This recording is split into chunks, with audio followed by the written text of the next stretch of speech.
Rosalind woke up with an unusual feeling that someone was staring at her. Opening her eyes, she saw a rose petal on her pillow, and then another one. "Good morning," her husband Matthew said tenderly. "Happy anniversary, my dear." Their wedding took place 12 years ago. She was pleased that day, and all the following years too. Many wouldn't believe it. They would say it's a fairy tale, something you can only see in the movies. But Rosalind knew that happiness happened not only in the movies. Rosalind couldn't imagine her life without her husband Matthew and their son Henry. Her friends were always surprised at how she managed to maintain such a tender relationship with her husband after all these years. Simple, Rosalind had an extraordinary, kind, and loving heart that helped her to be happy. She met Matthew in college and they have been together ever since. Matthew was 5 years older than Rosalind. The meek, skinny girl who had just graduated from school immediately won the heart of the young man, and in her last year of study, Matthew proposed to Rosalind. That's how their quiet family life began. They never fought, not even over small things. They cherished every day together, warmed by their love for each other. In an atmosphere of kindness and calmness, their son Henry was born. Recently he had his first anniversary, turning 10 years old. Rosalind was so lost in her favorite memories that she didn't even thank her husband right away for the surprise. "Matthew, my dear, thank you. Happy anniversary to you too." "I am happy to have you," Rosalind rejoiced. "And I am happy to have you. Maybe we'll celebrate our holiday a little tonight?" Matthew asked. "Yes, of course, darling. I'll prepare a delicious dinner." "Don't be late," Rosalind replied. After breakfast, Matthew hurried to work. Rosalind spent the whole day looking forward to a romantic evening, and of course she didn't expect what a thundercloud was looming over her. The clock was approaching 6, and Matthew was still not there. He was already half an hour late. The celebratory dinner was getting cold on the table. Rosalind was worried about what had happened. Maybe he was delayed at work? She dialed her husband's phone number for the 10th time, but there was no answer. "Mom, is Dad coming soon?" Henry asked, spinning around the table. "Sit down and eat, son," Rosalind replied. Henry happily started eating dinner. Another 15 minutes passed. "Thank you, Mom, it was delicious." "I need to go now, I haven't finished my homework," Henry said. Rosalind was lucky with Henry too. He was a responsible and intelligent boy who studied on his own and got good grades. Finally, the sound of keys and the opening door could be heard. "Matthew, where have you been?" "I was worried." "Did you get delayed at work?" Rosalind asked. "Yes, at work," Matthew replied, avoiding eye contact. Rosalind knew Matthew down to every detail, every mole, every emotion, and immediately sensed that something was wrong. Her husband was clearly upset. Rosalind decided not to pry and served dinner on the table. Matthew picked up his fork but froze and said with a lost voice, "A woman from the town near our city died. I was with her many years ago when I was working after technical school. She was almost 15 years older than me. We had only 2 meetings. In short, I have a daughter, Jackie. She's 13. She has no relatives except me," Matthew explained. While Matthew was talking, Rosalind was in a daze. It seemed to her that someone else was telling her this story, and that she just happened to overhear it.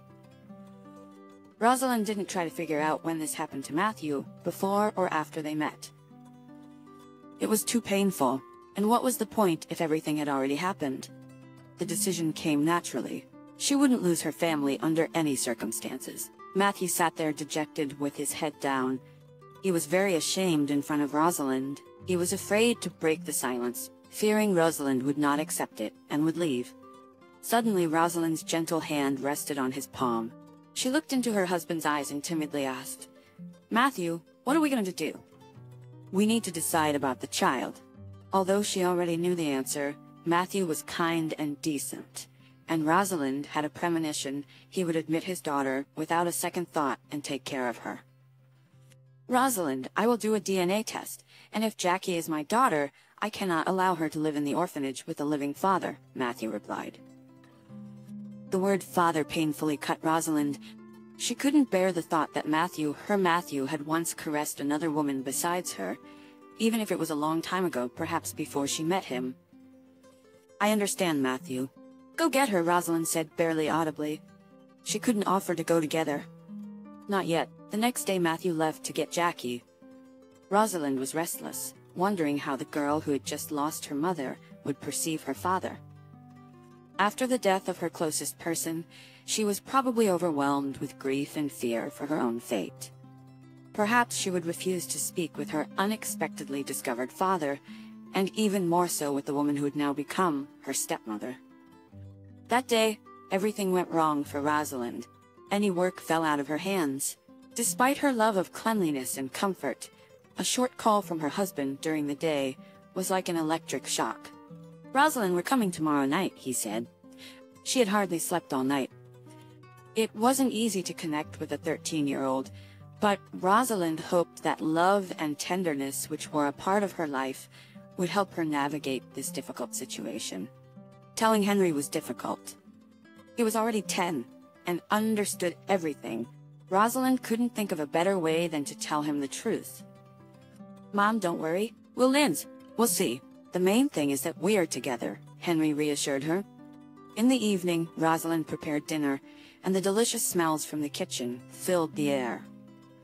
Suddenly, the familiar sound of a key turning in the lock was heard. Trying to control her excitement, Rosalind went to the hallway.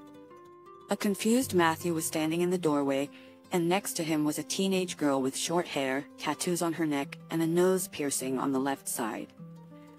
Her clothes were no better, with a shapeless sweater, wide pants, and boots like soldiers. Rosalind didn't often encounter modern youth, as her Henry was not like that at all, so she looked at the girl in amazement, but that was just the beginning. "So are you going to teach me how to live?" "Don't try. I'm already educated, and you'll never be a mother to me." Matthew interrupted his daughter's rude speech. "Jackie, stop it. You can't behave like that. Rosalind doesn't deserve such treatment. Apologize immediately." Instead, Jackie glared at Matthew and shouted angrily, "Daddy, why did you bring me here?" "You'd better pay me some money." "You kind of owe me alimony." "Don't shout. You'll scare the neighbors." "Come on, let's go eat," Matthew said. "I don't want to eat. Where can I throw my stuff?" "And you, Dad, think about money until the morning." Jackie continued to behave arrogantly. "Let's go. I'll show you your room," Matthew said, barely containing his righteous anger. Rosalind wrung her hands in despair and leaned against the wall. "Rosalind, what's wrong with you?" Matthew exclaimed when he saw his wife, who was as white as a sheet. "Nothing. I just didn't expect this," she replied, flustered. "Rosalind, let's go to the kitchen. I'll tell you everything about Jackie. She had a tough life." Rosalind was serving dinner on plates and barely holding back tears. "Matthew, why did this happen to us?" She said, "Rosalind, if I had known about this earlier, everything could have been different. Jackie wouldn't have become so callous and rude." Her mother drank. She was practically an alcoholic. They didn't take away her parental rights, and the girl practically raised herself on the streets from the age of 8. Can you imagine what she turned into? "Rosalind, I understand that she's not a gift. Of course I'll do a DNA analysis, but if it's confirmed that she's my daughter, I won't be able to just forget about her." "Yes, it will be difficult with her, but my love will manage," Matthew smiled. "Yes, dear, of course." Rosalind hugged her husband around the neck. She was ready for anything to keep her family together, but she secretly hoped that Jackie was not Matthew's daughter. Unfortunately, her hope was shattered by the results of the clinic's DNA analysis, which confirmed Matthew's 100% paternity. Practically all the burden of communication with Jackie fell on Rosalind. Her husband was at work all day, and Rosalind was running a private business. She was a budding designer and spent most of her time working from home. Communication, to put it mildly, was challenging. Jackie didn't touch her food. She snacked on pocket money that Matthew gave her somewhere and disappeared until late in the evening. When she returned without saying a word, she went to her room. Matthew tried to establish contact with Jackie. He decided that he would be able to do it more easily since he gave her money, but it was not to be. Jackie perceived the money as payment for the fact that her father was not with her for all 13 years of her life, and the fact that Matthew didn't know about her existence didn't bother her at all. No matter how hard he tried to show care and attention to his newly found daughter, she turned away and said nothing. The only thing he managed to do by hook or by crook was to save her mobile phone numbers in his and his wife's contacts. From the moment Jackie saw Rosalind, it seemed as if the girl hated her. However, Rosalind never gave up hope of getting closer to her stepdaughter. She firmly decided that she would achieve a good relationship with the girl, if not love, then at least respect for her husband's sake. But so far, all her attempts, even to just talk to Jackie, have failed. They not only left Jackie indifferent, but also caused her to feel a wave of senseless irritation. Rosalind loved order, cleanliness, and everything had its own place. To annoy her, Jackie intentionally broke brooches, scattered trash around the rooms, or accidentally spilled coffee on the tablecloth. Rosalind endured these small annoyances stoically. Jackie's hatred only grew from this. She was rude to her stepmother. Matthew tried to stop it, but it was all in vain, and his initial positive attitude gradually faded. He didn't know what to do to improve his relationship with his daughter. He increasingly talked about getting rid of Jackie. "Maybe we should rent an apartment for her and I'll help her with money," Matthew said. "Are you crazy?" Rosalind replied. "She's 13 and what will happen to her later? It's scary to think who she might become. We need to get her out of this state of unbridled impudence and cynicism. It's a pity that she spends most of her day somewhere, probably in bad company, but we still have to fight." And that's where Rosalind's steel character manifested itself. She set a goal for herself and wouldn't back down. "You're so brave and wise," Matthew admired his wife. Unfortunately, this bravery and wisdom didn't produce any results. Rosalind couldn't find a way to reach Jackie's heart. Quietly, calmly, and kindly, she tried to help the girl with everything: cooking, tidying up Jackie's things, giving her good gifts that she demonstratively refused. Rosalind never scolded Jackie. She always had a kind word, warming and encouraging. And if the girl really made her life unbearable, she sadly said, "Why do you do this, Jackie?"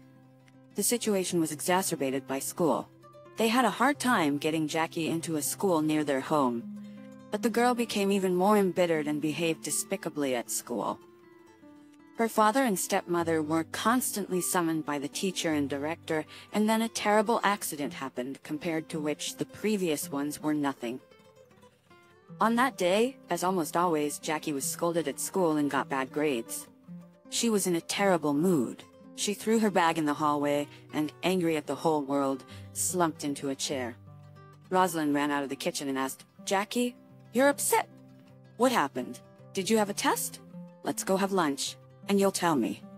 Suddenly, the girl grabbed her bag, ran into the kitchen, and angrily threw it on the dining table.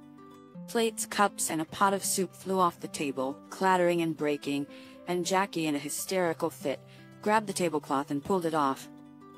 Rosalind rushed towards Jackie, attempting to hug her. Jackie calmed down. However, in a fit of rage, Jackie bit her stepmother's hand until it bled. At that moment, Matthew came home. Jackie realized she had crossed a boundary and would likely face a beating for it.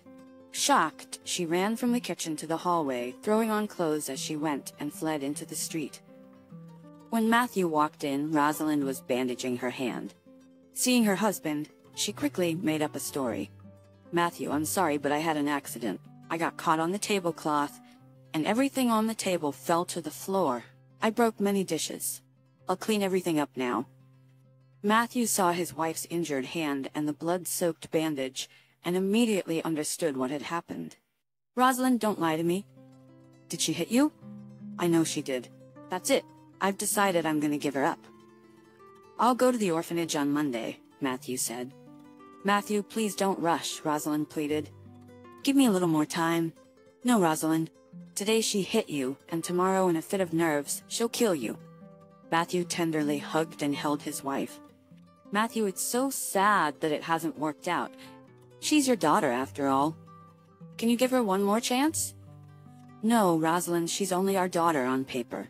In reality, she hates us and will never overcome that wall of malice and treachery." Rosalind didn't know where to turn from her disappointment. Matthew is a man of his word, and when he decides, he never changes it.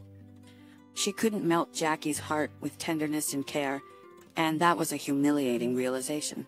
She automatically prepared another dinner, but didn't feel like eating. When Henry entered the kitchen, he noticed that his mom was upset about something. "Mom, what happened? Jackie again?" he asked anxiously. "No, everything's fine, my dear," Rosalind reassured her son. He and Jackie were only 3 years apart, but it was like a whole chasm.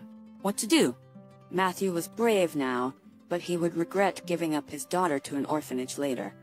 Rosalind suddenly remembered that her mother always told her that when there are insurmountable difficulties, one should turn to God.